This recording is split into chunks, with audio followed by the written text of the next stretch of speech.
کہ آخری زمانے کے مجتہد بن کر، مجدد بن کر، مقام مہدویت پر فائز حضرت محمد بن عبداللہ مہدی، جن کا لقب ہے رضی اللہ تعالی عنہ، وہ تشریف لائیں گے اور ان کی آمد سے قبل کے جو حالات ہیں وہ مسلسل 2 مہینے تک تقریباً چلتے رہے ہیں، اور پھر ان کی آمد، ان کا ظہور، ان کی بیعت اور ان کا جہاد، اس سلسلے میں عرض کیا تھا گزشتہ مجالس میں۔ تو حضرت مہدی جب ان کو پتہ چلے گا کہ دجال کا خروج ہو چکا ہے، تو حضرت مہدی شام میں تشریف لائیں گے۔ حدیث شریف میں آتا ہے کہ ملک شام میں غوطہ کا علاقہ جو ہے، شہر ہے، اسی کو اپنا ٹھکانہ اور مرکز بنائیں گے، کیونکہ وہ سمجھ جائیں گے کہ اب فتنہ دجال ظاہر ہو چکا ہے اور اس سے مقابلہ کرنا، اس سے لڑنا، یہ حضرت مہدی کے بس کی بات نہیں ہے۔ تو وہ سمجھ جائیں گے کہ میرا جو کام تھا وہ مکمل ہو چکا، کیونکہ ایک اسلامی، خالص اسلامی خلافت وہ قائم کر چکے ہوں گے۔ تو دجال جب آئے گا، اس سلسلے میں چند ایک باتیں بہت ضروری اور اہم ہیں،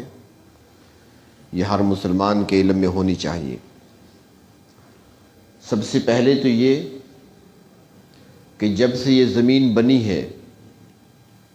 یہاں پر کئی فتنے آئے، چھوٹے بڑے فتنوں کا ظہور ہوتا رہا، کئی قسم کے شرور سامنے آتے رہے،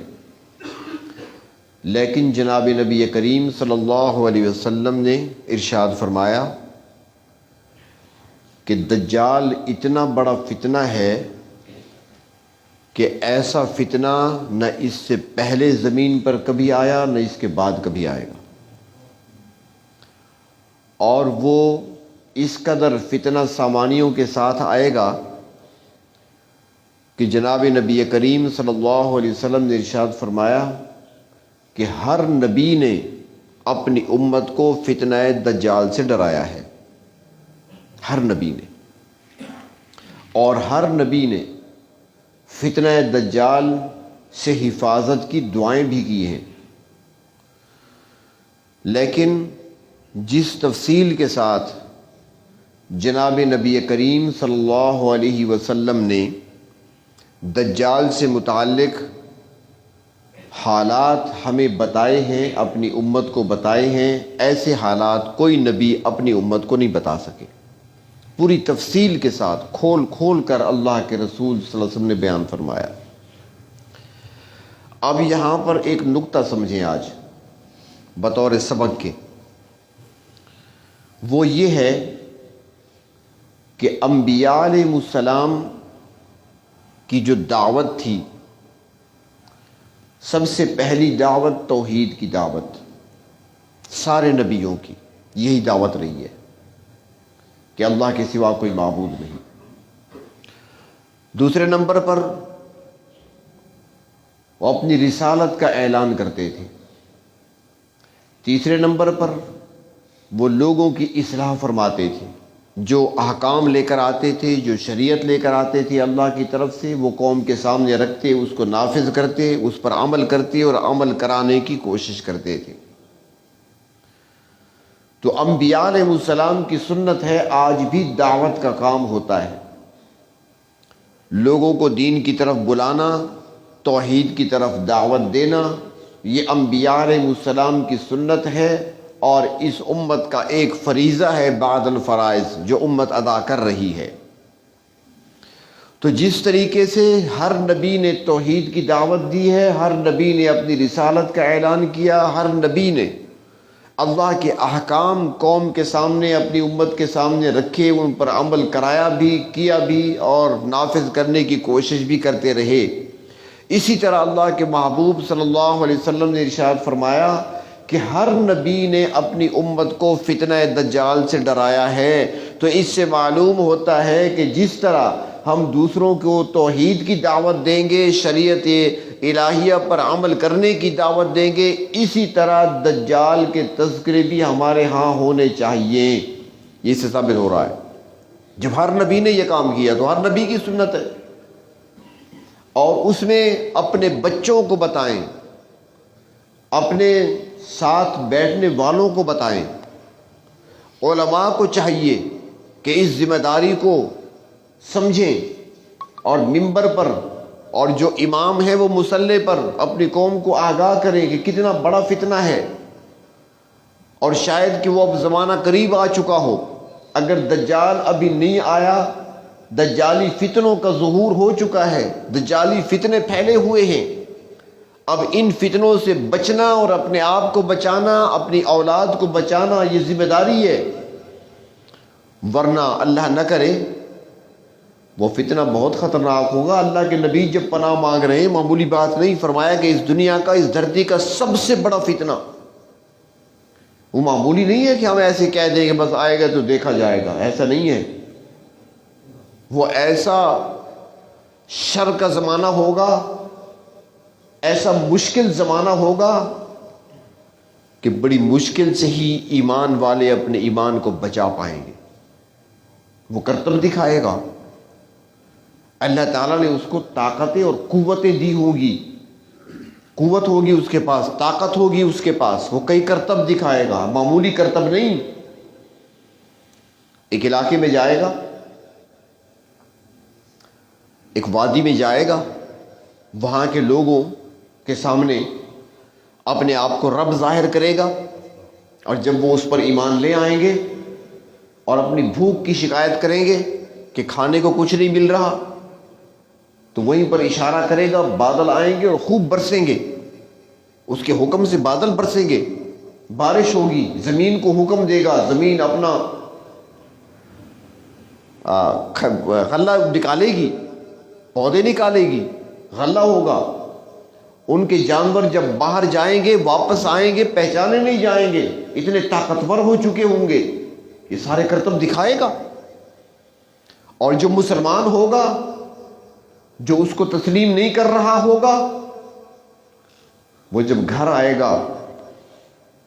بیوی بیٹھی ہوئی ہے، ایک بچہ وہاں پہ ایڑیاں رگڑ رہا ہے، دوسری کی وہاں پہ سانسیں اکھڑ رہی ہیں، تیسرا وہاں پر ہچکیاں لے رہا ہے، بیوی سے پوچھے گا کیا ہوا، کہے گی بھوک کی وجہ سے یہ حالت ہے۔ اب بتائیں کوئی باپ برداشت کر سکتا ہے؟ کوئی باپ اپنے سامنے اپنے بیٹوں کو بھوک کی وجہ سے تڑپتے ہوئے اور لاشوں میں تبدیل ہوتے ہوئے دیکھ سکتا ہے؟ بڑا خطرہ ہوگا۔ ایسے موقع پر ایمان کی حفاظت کرنا، برداشت کرنا اور صبر کرنا یہ معمولی بات نہیں ہے۔ آپ دیکھتے نہیں، تھوڑی سی بچے پہ تکلیف آتی ہے، ہمارے بڑے موحد بندے، پہلی صف میں ہمارے ساتھ نماز پڑھنے والے، بلوٹ نہیں جاتے، وہ بلوٹ نہیں پہنچ جاتے، بچہ ہے یار کیا کروں، ہاتھوں ہاتھوں میں مر رہا۔ وہاں بھی ایسا ہوگا، دیکھے گا سارے بچے مر رہے ہیں بھوک سے، بیوی میری ہانپ رہی ہے، روح نکلنے والی ہے، دوسری طرف وہ دجال خزانے لٹا رہا ہے، سب کچھ دے رہا ہے، تو زندگی تو بچاؤ نا، بعد میں دیکھا جائے گا۔ اکثریت مسلمانوں کی کفر کی طرف چلی جائے گی۔ اللہ تعالی ہم سب کی حفاظت فرمائے۔ تو اس سے بچے گا کون؟ جو کامل مکمل یقین والا ہوگا اور مضبوط ایمان والا ہوگا، جس کے دل میں ایمان راسخ ہو چکا ہوگا۔ تو اس کے لیے اپنے آپ کو بھی تیار رکھیں، اپنے بچوں کی ذہن سازی کریں، انہیں بتائیں، ان کے ایمان کو مضبوط بنائیں تاکہ فتنے کا شکار نہ ہو جائیں۔ دنیا تو گزر جانی ہے، آخرت مشکل ہے۔ اگر کلمہ کفر منہ سے نکل گیا تو ہمیشہ ہمیشہ کے لیے سزائیں ہیں، عذاب ہیں۔ تو اس لیے ضرورت ہے اس بات کی کہ اس بات کے چرچے ہونے چاہیے، تذکرے ہونے چاہیے، گھروں میں ہونے چاہیے۔ تو دجال بہت بڑا فتنہ ہوگا۔ نبی اکرم صلی اللہ علیہ وسلم نے اپنی امت کو ڈرایا بھی اور بچنے کے طریقے بھی بتائے. اتنا عظیم فتنہ کہ احادیث کی کتابوں کو دیکھیں آپ حیران رہ جائیں گے. ہماری مسجدوں کے ممبر بھی خاموش ہیں. آپ کو یاد ہوگا یہاں پر سورۃ کہف کی تفسیر چلی تھی ایک بار نہیں بلکہ جب سے میں یہاں پہ اس ممبر پہ آیا ہوں الحمدللہ 2 مرتبہ چلا چکے ہیں. شاید آپ کو یاد ہو دجال کا پورا تفصیلی ذکر ہو چکا ہے پہلے بھی،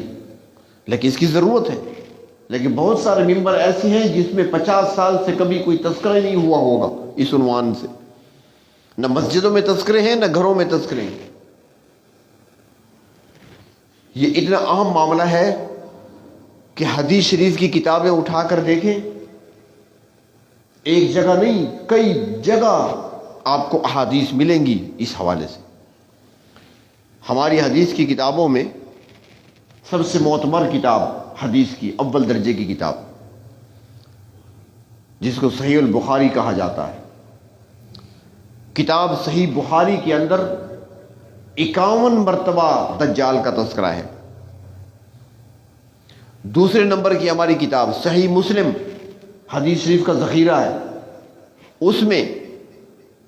65 مرتبہ دجال کا تذکرہ ہے. احادیث ہیں 65 حدیثیں موجود ہیں.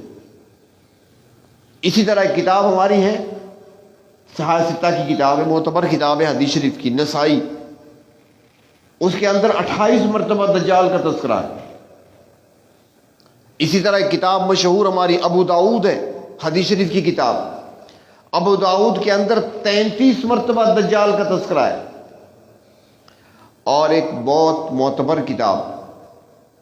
حدیث شریف کی جسے مسند احمد بن حنبل کہا جاتا ہے. حضرت امام احمد بن حنبل نے جو احادیث کا ذخیرہ یکجا کیا تھا. یہ آپ سعودیہ چلے جائیں نا تو وہاں پر جو حکومت ہے یا وہاں کے جو ائمہ ہیں حرمین شریفین کے، وہ فقہ حنبلی کے پیروکار ہیں، احمد بن حنبل کے پیروکار ہیں. تو آپ ان کے خطبہ جمعہ سنیں نا، جمعہ کا خطبہ ہو یا کوئی خطبہ ہو، وہ حدیث پڑھیں گے آگے کہیں گے رواہ احمد، یعنی امام احمد نے اس روایت کو بیان کیا ہے. وہ حدیث پڑھیں گے ساتھ پھر کہیں گے رواہ احمد، یعنی حدیث کہاں سے لی ہے میں نے؟ حضرت امام احمد کی کتاب سے لی ہے. تو امام احمد رحمہ اللہ تعالی نے اپنی اس حدیث شریف کے ذخیرے کے اندر دجال کا تذکرہ 206 مرتبہ کیا ہے.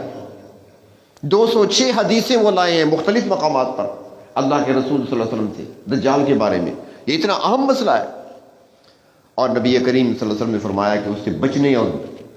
اپنا دفاع کرنے کے لیے فرمایا کہ سورۃ الکہف جمعے کے دن پڑھا کرو. ہر مسلمان کو چاہیے گھروں میں پڑھیں، بچوں سے پڑھوائیں ہر جمعے کو سورۃ کہف. فضائل بھی ہیں، مناقب بھی ہیں، درجات بھی ہیں، بلند ہوتے ہیں، اجر و ثواب بھی زیادہ ہے، لیکن دجال کے فتنے سے دفاع اور حفاظت کا بھی ذریعہ ہے. اور ساتھ یہ فرمایا کہ جو مسلمان سورۃ الکہف کی پہلی 10 آیتیں باقاعدگی سے پڑھتا ہے اللہ تبارک و تعالیٰ اس کو دجال کے فتنے سے محفوظ فرمائیں گے. تو معمول رکھیں، 10 آیتیں یاد کریں، خود بھی یاد کریں، بچوں کو بھی یاد کرائیں، صبح و شام پڑھیں. اور دجال یہ فرمایا گیا، ہمیں یہ بھی بتایا گیا کہ اگر جب وہ آ جائے تو دیکھنے کے لیے نہ جانا کہ جا کر دیکھوں واقعی ہے وہی، تماشے دیکھنے نہ جانا. جو جائے گا تو وہ بھی خطرہ ہے کہ کہیں چلا نہ جائے، کیونکہ وہ اس کا دجل، اس کا فریب بہت زیادہ ہوگا. وہ کئی کرتب دکھائے گا لیکن حقیقت میں کچھ نہیں ہوگا. جو دکھا رہا ہوگا حقیقت اس کے خلاف ہوگی. فرمایا اس کے ساتھ جنت بھی ہوگی، جہنم بھی ہوگی، باغات ہوں گے، ایک طرف آگ ہوگی. اللہ کے محبوب نے فرمایا کہ اگر تمہیں کہیں ڈالا جانے لگے یا تمہیں چھلانگ لگانی بھی پڑے تو اس کی جنت میں نہ لگانا، اس کی جہنم میں لگانا. جو وہ جہنم بنا کر پیش کر رہا ہے وہی جنت ہے، اور جس کو وہ جنت دکھا رہا ہے وہ آگ ہے، جہنم ہے. ہم بتا دیا اللہ کے محبوب صلی اللہ علیہ وسلم خود دعا کیا کرتے تھے. ام المومنین حضرت عائشہ صدیقہ رضی اللہ تعالی عنہا فرماتی ہیں کہ جناب نبی کریم صلی اللہ علیہ وسلم جب نماز ادا فرماتے تھے، یعنی گھر کی نماز، راتوں کی نماز جس میں مناجات ہوتے تھے، جس میں رونا ہوتا تھا، گڑگڑاہٹ ہوتی تھی، سینے مبارک کھولا کرتا تھا، دعائیں کیا ہوتی تھیں؟ ام المومنین فرماتی ہیں کہ آپ کی نماز کے اندر جو دعا ہوتی تھی تشہد میں سلام پھیرنے سے پہلے، درود شریف کے بعد نماز کے اندر، فرمایا آپ دعا مانگا کرتے تھے، اللہم انی اعوذ بک من عذاب القبر، یا اللہ عذاب قبر سے بچا لینا، واعوذ بک من عذاب جہنم، جہنم کے عذاب سے پناہ، اور تیسرا واعوذ بک من فتنۃ المسیح الدجال۔ اللہ کے محبوب ہیں، یہ کون مانگ رہے ہیں دعا؟ حفاظت کا سوال کون کر رہے ہیں؟ یہ وہ ہستی ہیں کہ جن کے شہر کے بارے میں اللہ تعالی آپ نے فرما دیا تھا کہ وہ گھومے گا پھرے گا، لیکن وہ میرے شہر مدینے میں داخل نہیں ہو سکے گا۔ اللہ تبارک و تعالیٰ دروازوں پر جو راستے ہوں گے ان پر فرشتے مقرر کر دیں گے، جب وہ آئے گا تو دیکھے گا سامنے جبریل کھڑا ہے، بھاگ جائے گا۔ جس نبی کے شہر میں داخل نہیں ہو سکتا وہ نبی خود ہاتھ اٹھائے بیٹھے ہیں، اللہم انی اعوذ بک من فتنۃ المسیح الدجال۔ ہمارے لیے تعلیم ہے کہ ہم مانگیں، اللہ تبارک و تعالیٰ سے حفاظت کا سوال کریں، اللہ تعالیٰ کی پناہ میں آئیں، شیطان کے شر سے بھی اور دجال کے شر سے بھی۔ تو یہاں پر چند ایک باتیں یہ بھی سمجھ لیں کہ جب دجال آئے گا تو اس بارے میں بھی اللہ کے رسول صلی اللہ علیہ وسلم نے اس کا نقشہ بتا دیا، حلیہ بتا دیا۔ ہمارے بہت سارے نوجوان یہ جو یوٹیوب فیس بک وغیرہ استعمال کرتے ہیں نا، تو انہوں نے دیکھا ہوا ہے، پچھلے جمعے میں میرے ساتھی نے ایک میسج کیا تھا، میں نے کہا اگلے جمعے تفصیل ہوگی پھر سن لینا۔ تو وہاں پر وہ دکھایا کہ یہاں پہ ایک آنکھ بنی ہوئی ہوتی ہے ماتھے پر، لوگوں کا خیال ہے کہ دجال ایسے آئے گا، ایسا نہیں ہے، وہ عام انسانوں جیسا ہوگا، ایسی آنکھ ماتھے پر نہیں ہوگی اس کی۔ ایک آنکھ سے مراد یہ نہیں ہے کہ اس کے ماتھے پر آنکھ ہوگی اور دور سے پتہ چلے گا کہ اسرائیل کا بلڈوزر آ رہا ہے، ایسا نہیں ہے۔ حدیث شریف میں بتایا گیا نبی اکرم صلی اللہ علیہ وسلم کو اللہ تعالیٰ نے دکھایا، خواب میں آپ نے دیکھا، حضرت عیسیٰ علیہ السلام کو بھی دیکھا ہے، آپ نے بتایا تھا کہ عیسیٰ علیہ السلام کی شکل و صورت کیسی ہے، رنگت کیسی ہے، ساری بتائی ہے، حدیث کی کتابیں بھری پڑی ہیں۔ آپ نے انبیاء علیہ السلام کو دیکھا، جب معراج پر تشریف لے گئے تھے، ملاقاتیں ہوئی تھی، سارے انبیاء کو دیکھا، حضرت ابراہیم علیہ السلام کو بھی دیکھا، اور پھر آپ نے یہ بھی فرمایا تھا کہ ابراہیم علیہ السلام کے جو زیادہ مشابہ ہیں شکل و صورت کے لحاظ سے، صحابہ سے آپ نے مسکراتے ہوئے فرمایا کہ وہ تمہارے صاحب ہیں، یعنی اپنا بتایا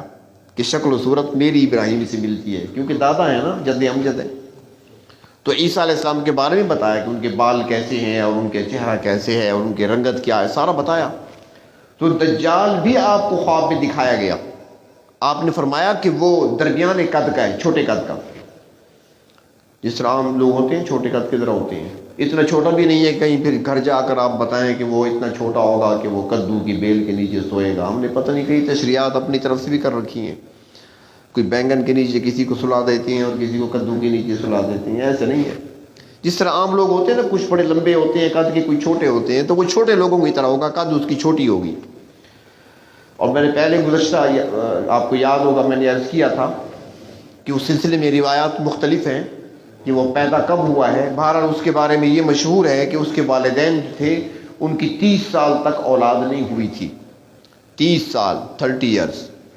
30 سال کے بعد یہ پیدا ہوا تھا۔ عام انسانوں سے پیدا ہوا ہے، انسان ہے، ماں باپ اس کے انسان ہیں، انسانوں کی اولاد ہے۔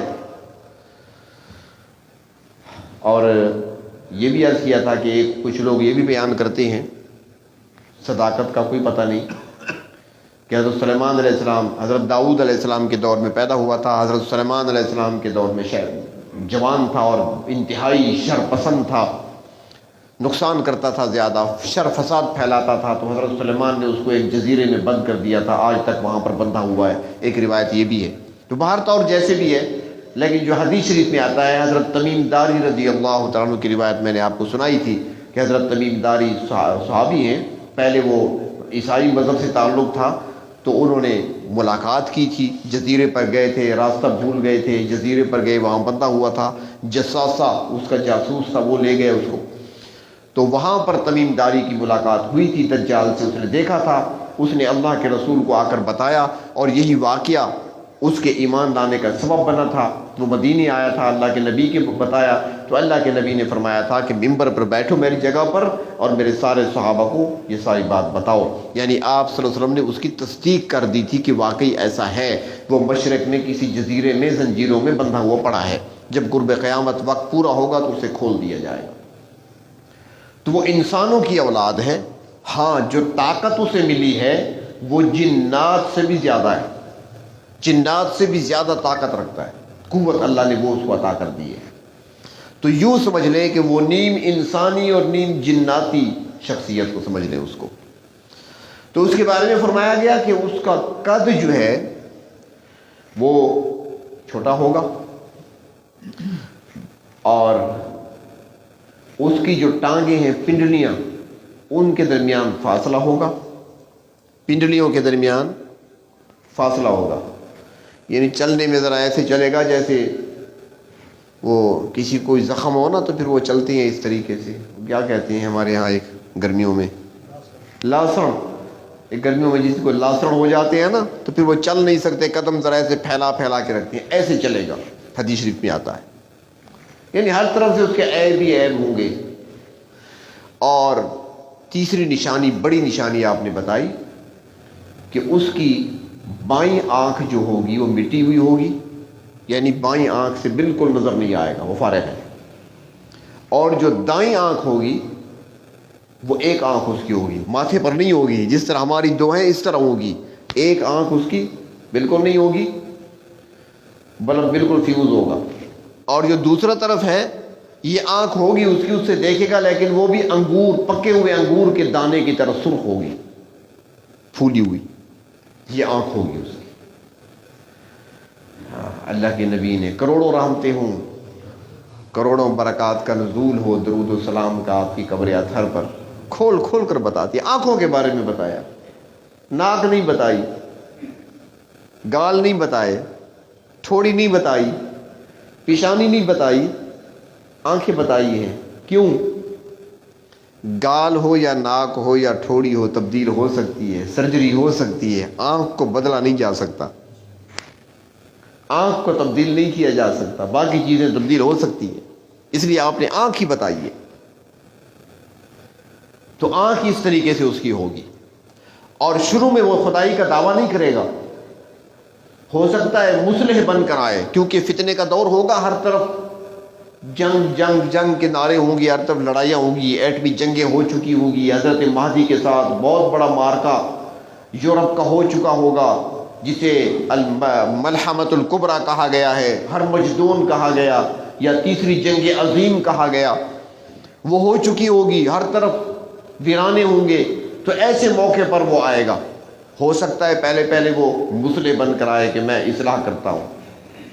انصاف کا جھنڈا لے کر آئے، کوئی اور نعرے سے آئے، کوئی پتہ نہیں، بعد میں پھر وہ نبوت کا دعویٰ کرے، اور پھر اس کے بعد وہ خدائی کا دعویٰ کرے، اور پھر اس کا فتنہ، پورے کا پورا فتنہ اس کا کھل کر سامنے آئے گا، بچے کا کوئی علاقہ نہیں۔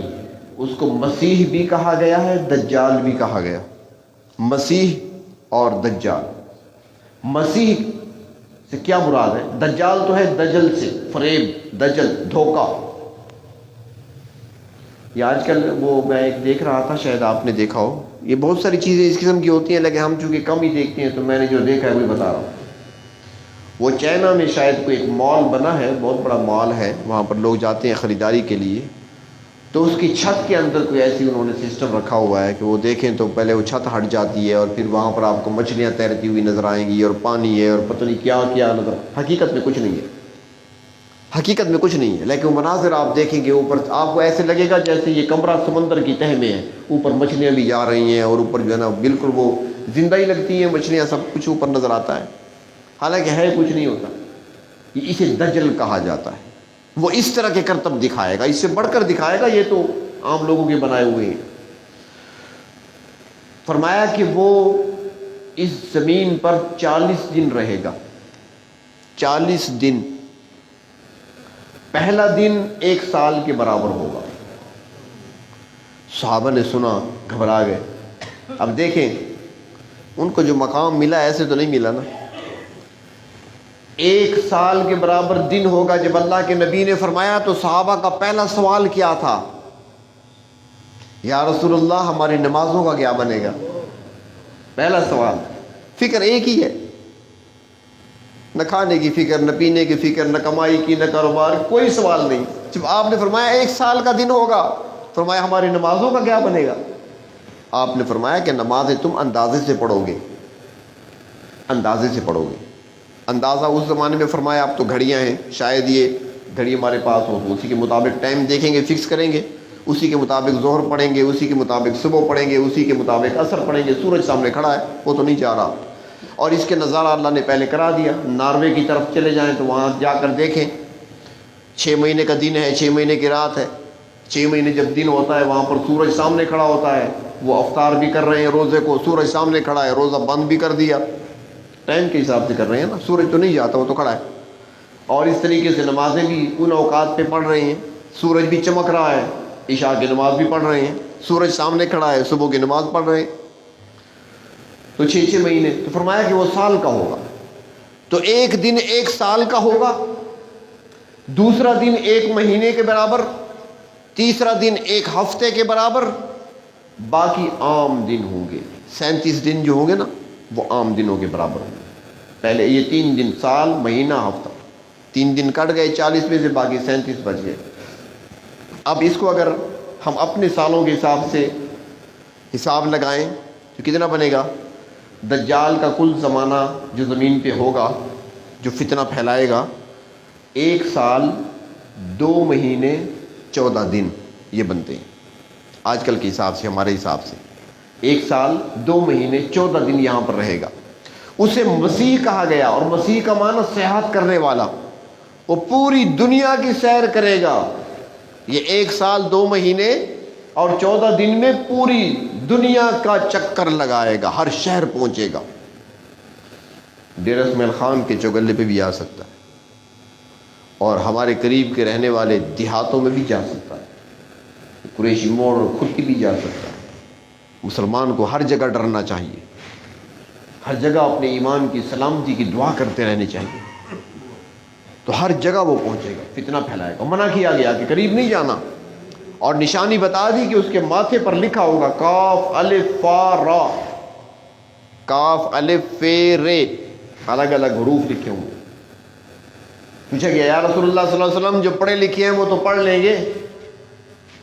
جو پڑھے لکھے نہیں ہیں وہ کیا کریں گے؟ جو چائنا زبان سمجھتے ہیں انہیں کیا پتہ کاف ہے، فے ہے، رے ہے، کیا لکھا ہے؟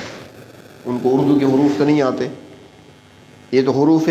تہجی ہیں، عربی کے یا اردو کے یا فارسی کے یا پشتو کے۔ باقی زبانوں والے کیا کریں گے؟ انگلش والے کیا کریں گے؟ تو فرمایا کہ وہ لکھا تو ہوگا، الگ الگ حروف، 4 حرف لکھے ہوں گے، کاف الف فا را، یہ 4 حرف لکھے ہوں گے۔ فرمایا یہ تعلیم کی وجہ سے نظر نہیں آئے گا، ایمان کی وجہ سے نظر آئے گا۔ جس کے پاس ایمان ہوگا وہ اپنی ایمانی بصیرت کے ذریعے سے اس کو پڑھ لے گا کہ یہ کافر ہے، چاہے وہ انگریزی بولنے والا ہے، چاہے وہ چائنا بولنے والا ہے، چاہے وہ جاپانی بولنے والا ہے، چاہے وہ اردو بولنے والا ہے، وہ دیکھ کر سمجھ لے گا کافر ہے، یہی دجال ہے۔ اور ایمان جس کا مکمل نہیں ہوگا، کامل نہیں ہوگا، اندر نور بصیرت نہیں ہوگا، نور ایمانی نہیں ہوگا، اس کو لکھا ہوا نظر نہیں آئے گا، چاہے وہ پڑھا لکھا کیوں نہ ہو۔ اور باقی جو ان پڑھ ہوگا، ایمان ہے، نور ہے، تو وہ دیکھ لے گا اور سمجھ لے گا۔ تو 1 سال 2 مہینے 14 دن رہے گا اور پوری دنیا کا چکر کاٹے گا۔ حدیث شریف میں آتا ہے کہ وہ دنیا کا چکر کاٹتے کاٹتے مکہ جائے گا۔ جب مکہ جائے گا تو حرم کے حدود کے قریب جب پہنچے گا تو دیکھے گا فرشتے کھڑے ہیں ڈنڈا لے کر، آؤ آ کر دکھاؤ، پیچھے بھاگے گا، یہاں راستہ نہیں ملتا، چاروں طرف سے کوشش کرے گا، فرشتے کھڑے ہیں، حرم میں داخل نہیں ہو سکے گا۔ پھر وہ مدینے جائے گا، اور مدینے جائے گا تو وہاں ہر راستے پر فرشتے کھڑے ہوں گے، مدینے کا داخلہ بھی اس کو نہیں مل سکے گا۔ پھر وہ آئے گا جبل احد کے ساتھ ایک دوسرا پہاڑ ہے، ایک طرف جبل احد ہے، اگر آپ جبل احد آپ کے سامنے ہو تو آپ کے بائیں طرف وہ پہاڑ نظر آئے گا، آج کل اس کے اوپر بلڈنگ بنی ہوئی ہے، سنا ہے کوئی محل بنا ہوا ہے شہزادے کا، تو فرمایا گیا کہ اس پہاڑ تک آئے گا، وہاں پہ آئے گا اور اسی پہاڑی کے اوپر کھڑا ہوگا، لشکر تو اس کے ساتھ ہوگا، اپنے یہودی اس کے پاس ہوں گے، تو وہ دیکھے گا تو مسجد نبوی دور سے سفید چمکتی ہوئی عمارت نظر آئے گی، مسجد نبوی قریب ہی ہے، تو یہ وہاں پر کہے گا دجال اپنے ساتھ جو اس کے ہوں گے اس کو کہ یہ سفید محل نظر آتا ہے، یہ سفید محل مسلمانوں کے نبی کا محل ہے، یعنی مسجد نبوی ہے، وہ حسرت سے دیکھے گا لیکن جا نہیں سکے گا، فرشتے کھڑے ہوں گے، پھر اسے خیال آئے گا کہ باقی دنیا تو گھوم چکا ہوں، لیکن مسلمانوں کی جو قوت ہے وہ تو شام میں چھپی ہوئی ہے، حضرت مہدی تو شام میں ہوں گے نا، ان کا کام چونکہ پہلے ختم ہو چکا ہے، وہ بیٹھے ہیں انتظار میں، کیونکہ دجال کا مقابلہ انہوں نے کرنا ہی نہیں ہے، ان کا کام ہی نہیں ہے، دجال فیصلہ کرے گا چلو شام غوطہ کے علاقے میں چلو جہاں پر مہدی چھپے ہوئے ہیں، اب ان کے خلاف جنگ کرنی ہے، دجال وہاں پہنچے گا، اپنے لشکر سمیت اپنی صفیں درست کرے گا کہ جنگ کرنی ہے، اور حضرت مہدی کو پتہ چل جائے گا دجال آ گیا، فوجیں اس کی آ گئی ہیں، اپنی فوجوں کو جوانوں کو یہ بھی تیار ہونے کا حکم دیں گے کہ ہاں بھائی تم بھی تیاری کرو، اب جنگ ہوگی، آ گیا ہے، تو ادھر یہ تیاری کریں گے، رات کو تیاری ہوگی، صبح کے نماز کا وقت ہوگا کہ امام مہدی جو ہے وہ مصلی پہ ہوں گے، اقامت کہی جا رہی ہوگی، پیچھے سے کوئی آواز دے گا کہ ابن مریم آ گئے، حضرت عیسیٰ آ گئے، سفید مینار، دمشق کا سفید مینار، اس کے بارے میں آتا ہے کہ وہیں پر ان کو اتارا جائے گا، فرشتوں کے کندھوں پہ ہاتھ رکھ کے آئیں گے، اللہ کے نبی نے بتایا کہ 2 زرد رنگ کی چادریں اوڑھے ہوئے ہوں گے اور بالوں سے پانی ٹپک رہا ہوگا، جب گئے تھے نا آسمانوں پر غسل کر کے گئے تھے، غسل کیا تھا، ابھی بال خشک نہیں ہوئے تھے کہ فرشتوں نے اٹھا لیا تھا، لے گئے، اب جب واپس آئیں گے تو پانی ٹپک رہا ہوگا، میرے نبی معراج پہ گئے تھے اور واپس آئے تو پانی اس وقت وضو کا چل رہا تھا، بستر گرم تھا، سنا ہے نا، اور عیسیٰ علیہ السلام بھی آئیں گے تو غسل جو کیا تھا 2000 سال پہلے 2500 سال پہلے، واپس آئیں گے پانی ٹپک رہا ہوگا، حضرت مہدی پیچھے ہٹنے لگیں گے، حضرت عیسیٰ فرمائیں گے اقامت ہو چکی ہے، امام آپ ہیں میں نہیں ہوں، پڑھاؤ نماز، حضرت مہدی کو یہ بھی شرف حاصل ہے کہ اللہ کے نبی کو نماز پڑھائیں گے، حضرت عیسیٰ علیہ السلام ان کی ابتدا میں نماز پڑھیں گے، جب نماز ہو چکی ہوگی، نماز ہونے کے بعد حضرت عیسیٰ جنگی لباس پہنیں گے، اور کیا شان ہوگی اللہ کے نبی کی، سر پہ خود رکھیں گے، لباس جنگی پہنیں گے، وردی پہن کر اسلحہ اٹھائیں گے، تلوار ہوگی یا گن ہوگی جو بھی ہوگی اس زمانے میں، وہ اٹھائیں گے، فرمائیں گے چلو میرے ساتھ، جب میدان میں آئیں گے تو سامنے دجال پہ نظر پڑے گی کہ اسی کے لیے تو میں آیا ہوں، اور دجال بھی دیکھے گا، فرماتے ہیں کہ حضرت عیسیٰ علیہ السلام کی آنکھوں میں وہ چمک ہوگی کہ جب نظر پڑے گی دجال پر، دجال ایسا پگھلنے لگے گا جیسے نمک پانی میں گھلتا ہے، حضرت عیسیٰ علیہ السلام پیچھا کریں گے، دجال وہاں سے بھاگے گا، اب نہ معلوم کس سواری پہ ہوگا، یہ تو نہیں بتایا گیا، سواریاں جدید ہوں گی یا ختم ہو چکی ہوں گی یا دوبارہ گھوڑے ہوں گے،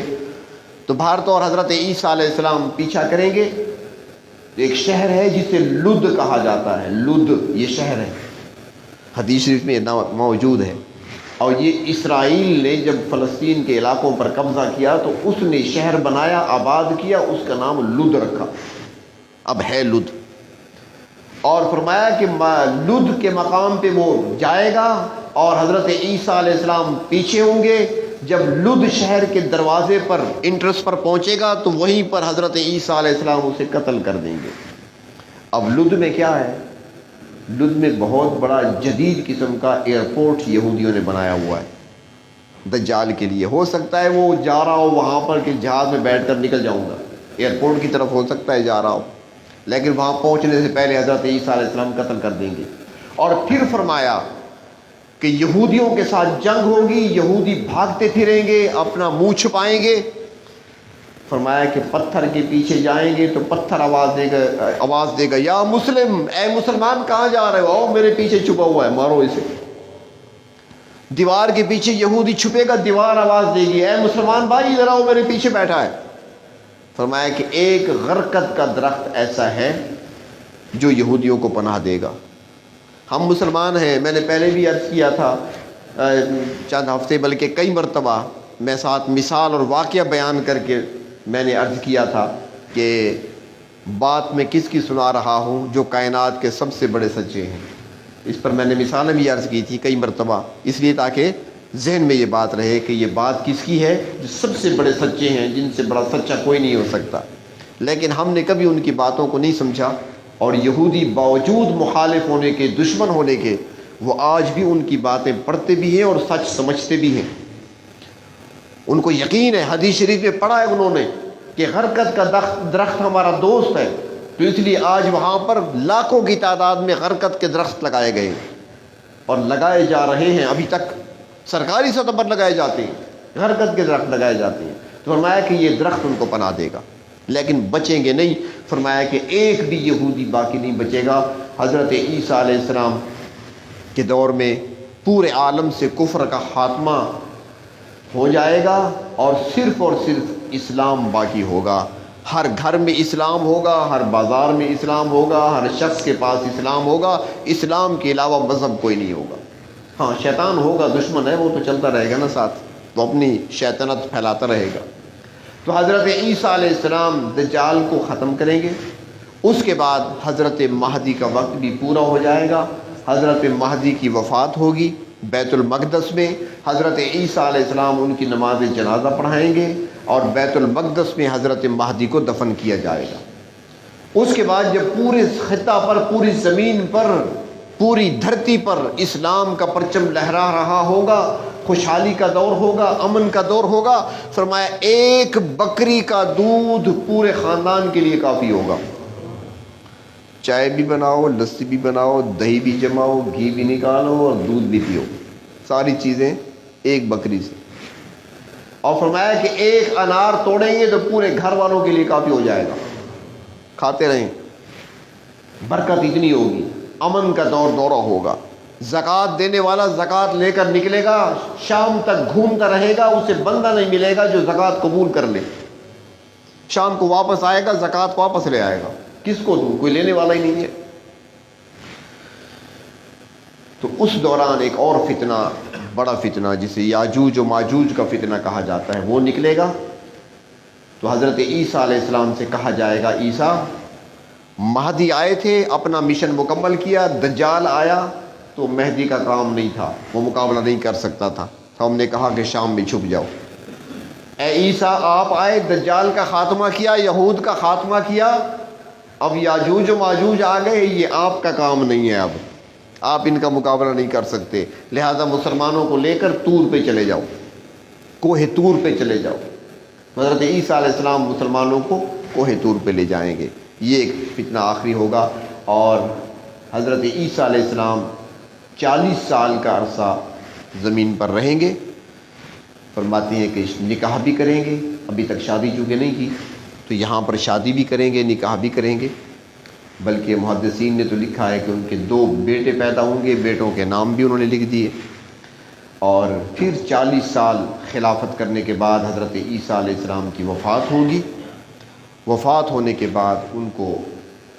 مسجد نبوی میں حجرہ مقدسہ کے اندر جناب نبی کریم صلی اللہ علیہ وسلم کے حجرے میں آپ صلی اللہ علیہ وسلم کے ساتھ ان کو دفن کیا جائے۔